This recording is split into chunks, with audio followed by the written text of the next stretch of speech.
Hello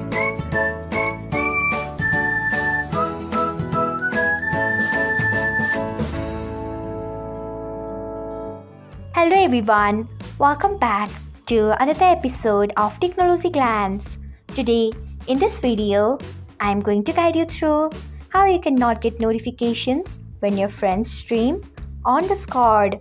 So, let's get started. Firstly, open Discord app in your device. Then tap on settings icon. Next, scroll until you find notifications. Then tap on it.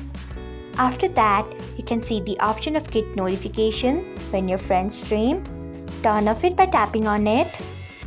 So, this is how you can not get notifications when your friends stream on Discord. Thanks for watching. If you found this guide helpful, we would love it if you hit the thumbs up button below. We upload great new tech tutorials like this one every day. So, do not forget to subscribe to our channel and hit the bell icon so that you'll never miss another update.